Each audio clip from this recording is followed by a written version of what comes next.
Hello guys, my name is Colin and this is Colin Talks Crypto. In this video, I'm going to show you 4 incredible charts that are going to blow your mind and help us gain a better understanding of where we are in the Bitcoin cycle and how close we may be to the top.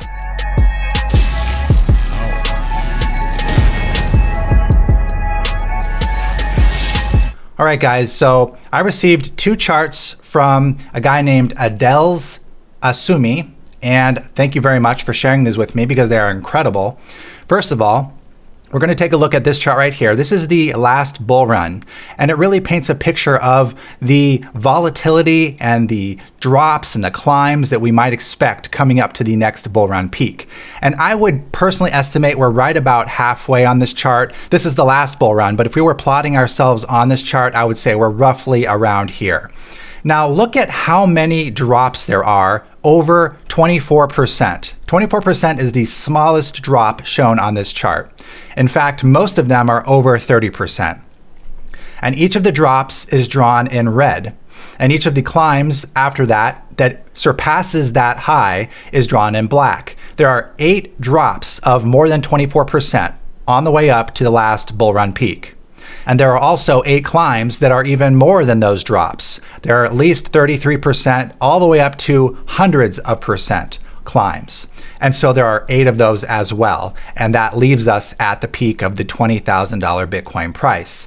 So just keep this in mind. When you get scared, when we see the market take some downturns, just realize that we have been here before and this is not unusual. I think that's probably the biggest takeaway. There is nothing unusual about that. In fact, it's very healthy for the market to correct because it's going to happen sooner or later. And if you have those corrections, it stabilizes the price for the next volley upward. If you have just a never-ending run upwards, the crash is going to be even greater. And that is ultimately what happens at the very top. But we want to make sure that we get there. And recently, we bounced around the $60,000 to $50,000 price range. Let's pretend that's right here, quite a bit. And we may have a bit of a bigger correction to go before we shoot up to this next higher leg, maybe up to $80,000 or $100,000 for Bitcoin. But don't be shocked, don't be startled when you see these 34% drops, these 29% drops, these 41% drops. And recently we saw a Bitcoin price drop go from about $64,000 at its local top down to about $47,000. And if we do the math on that, let's see how big of a percentage drop that was. That was a 26.5% drop. And actually, I'm a little surprised at how low that is because that's actually not that big of a drop. Again, let's look back at 2017. The smallest drop on this chart is 24%. So we just saw a 26% drop. Every other drop was 30%, 41%, 35%, 29%, 34%, 32%, 34%. So I would say we got off easy. And I also wouldn't be surprised if we see an even greater drop coming. So that's why I want to show you with this chart. Let's end off on this chart with some positives. Look at these climbs. 213% on this particular leg right here, 177% up on this leg right here, 167% up, and 196% up. This is what a bull market looks like. And I think we have a lot of this part of the run left to go. So the second chart that Adels shared with me was this. And this is essentially the 49-51% golden ratio chart, but it's drawn in a very, very simple and color-coded way. And I really like this format. And so it takes the last 3 bull runs and our current bull run as that last bull run, and it breaks it down into those boxes from the bottom of the bear market in that particular cycle, which is the red line, up to the halving event, which makes up the 51%. And then the remaining 49% goes from the halving event up to that local top, that bull run peak. And that's that 49%. So again, we have 51% right here, and we have 49% right here. And this cycle was a little longer. We had 539 days and then 526 days. So this was 51%, 49%. And again, if we do that same math here, we have 513 days from the market's bottom up to the halving event, and that makes up 51%. So you just kind of extrapolate what the remainder would be for the 49% to give you the number of days, to give you an exact date target.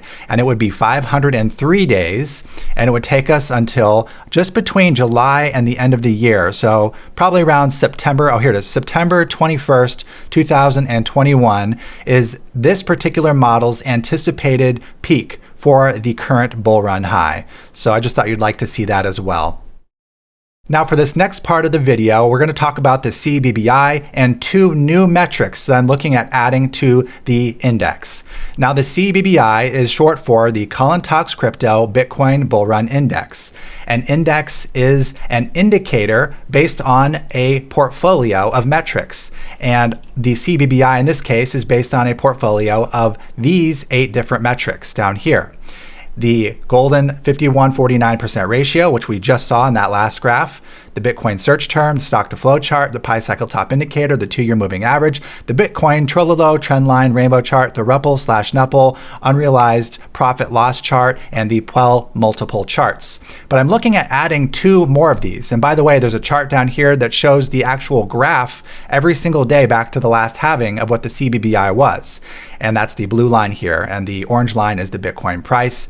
And Kamil, the developer, was so awesome as to add this little series of buttons in which you can look at the last 6 months or the last 3 months. So you can zoom in and get a little closer view on this. And again, this site works for mobile, desktops, tablets, everything. It's been very elegantly designed. So if you appreciate this index, please don't hesitate to send myself and Kamil both a donation. We split them all down the middle. We accept Bitcoin, Bitcoin Cash, Ethereum, Binance Coin, and EOS. And I really love those low fee donations, so much appreciated for the Bitcoin Cash donations. By the way, speaking of which, we just received 10 Bitcoin Cash.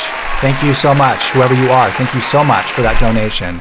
We are eternally grateful, and that's motivating us to continue to add more features and to enhance this site and this index more than it already is. So your donation will not go to waste. It's definitely encouraging the continued development of this index.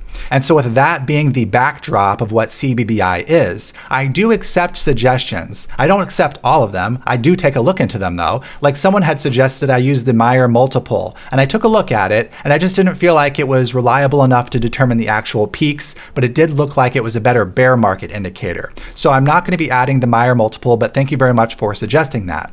This other user, Rio, said, "You're forgetting about the MVRV Z-Score and the RHODL Ratio." And I hadn't heard of these, so I took a look into them. Like I said, we do look at these suggestions. We don't necessarily add them all. And he said, "These are 2 important on-chain metrics that would likely drastically change the reading if included." And I took a look into them, and I really do like these 2 metrics. So let's take a look. First, we have the RHODL ratio. And you can see that there is a green band at the bottom when it's a good time to buy, a red band at the top when it's a good time to sell.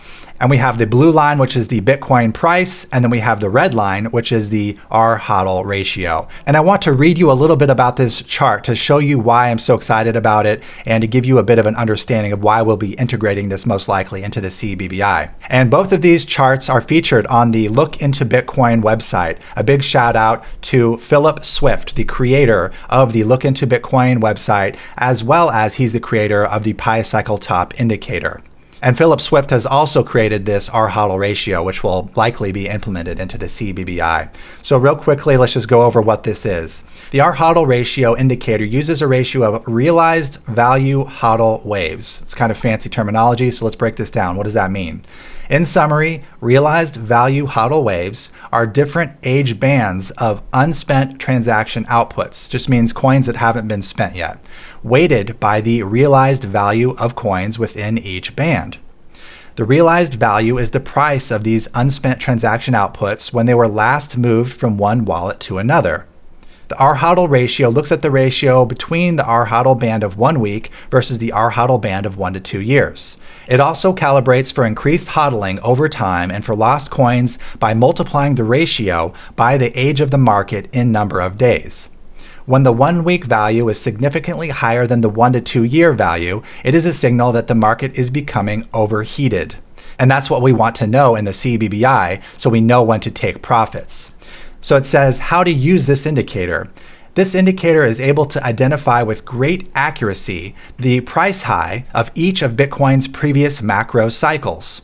It identifies the market top to within a few days accuracy. That's one of the things I really like about this metric.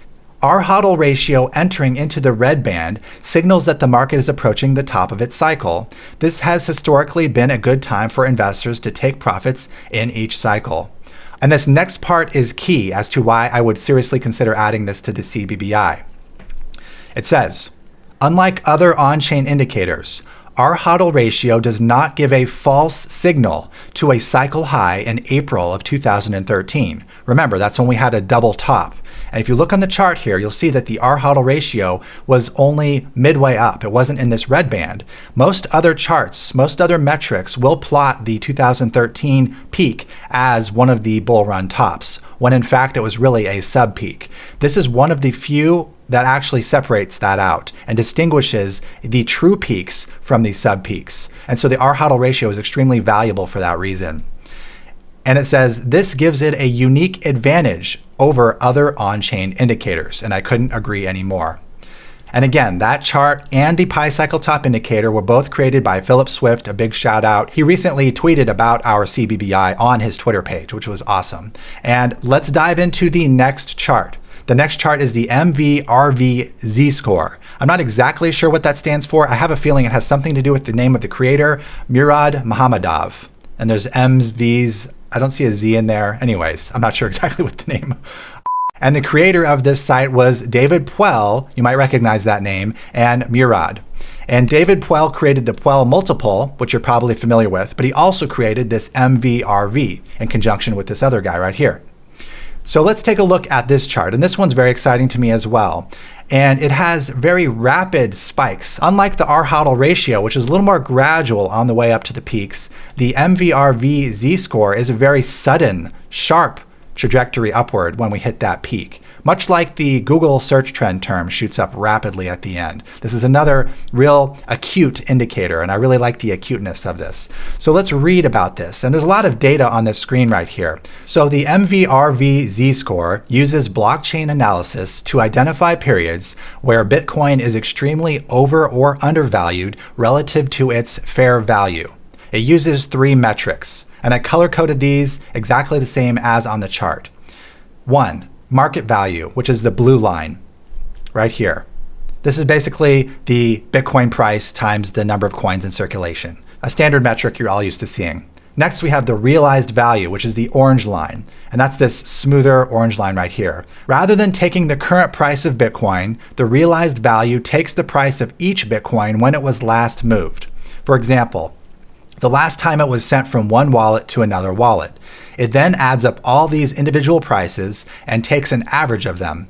It then multiplies that average price by the total number of coins in circulation. In doing so, it strips out the short-term market sentiment that we have within the market value metric. It can therefore be seen as a more true long-term measure of Bitcoin value, which Bitcoin value moves above and below depending on the market sentiment at the time.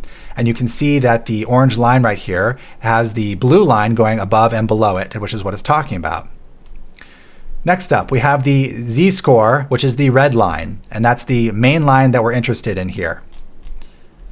It's a standard deviation test that pulls out the extremes in the data between the market value and the realized value. So in a way, the Z-Score, which is the red line, is the final result when all the math has been accomplished between the market cap and the realized cap. And that gives us the red Z-Score line. How it can be used. The MVRV Z-Score has historically been very effective in identifying periods where market value is moving unusually high above realized value. These periods are highlighted by the Z-Score, the red line, entering the pink box and indicates the top of market cycles. It has been able to pick the market high of each cycle to within 2 weeks. This is another reason we want to seriously look at adding this to the CBBI. It is a very accurate index. It also shows when market value is far below realized value, highlighted by Z-Score entering the green box. Buying Bitcoin during these periods has historically produced outsized returns. And so there we have the red box when it's basically a good time to take profits, and the green box when it's a good time to buy Bitcoin. Basically, historically, if you were to buy and sell between these 2 bands, you would be filthy, stinking rich, to put it short. And also it's worth noting that unlike the RHODL ratio, which does successfully and correctly weed out the 2013 pre-sub-peak as being a false positive high, the MVRV score actually does include that. And so it's more acute in its indicator, but it's also more susceptible to a little bit of a false positive on a sub-peak. but that's okay because we love the suddenness of this as part of the average of our metrics. And that's why we're not just using 1 or 2 metrics in the CBBI, but we're taking an aggregate of 10 different metrics, ideally, to give us that score. So a big shout out to all you guys who made these suggestions. Thank you, David Puel, for both of your indicators, the Puel multiple and the MVRV. Thank you, Philip Swift, for creating the Look into Bitcoin chart site, as well as the Pi Cycle top and the RHODL Ratio. And thank you, Adels Asumi, for showing me those first 2 charts in this video. And lastly, thank you, Ryo-kun Life, for sharing those last 2 charts that we may look at including in the CBBI. And with all of that being said, I would say we are not at the peak yet. Any of you who are worried and are not sure if we're at the top, I want to share with you that I personally do not feel we are at the top yet. I think that we have just hit a sub-peak. We have hit a correction, just like in 2017, one of these many corrections on the way up to the top. I think that the recent price action we just saw is a mere correction on the way to much greater highs. This is not financial advice. And if you want to learn more about the CBBI, click on the menu, watch the video, and please send a donation our way if you appreciate all our hard work. We're continuing to research, we're continuing to develop the site and add improvements as you see before your eyes. Thank you so much and have a great day.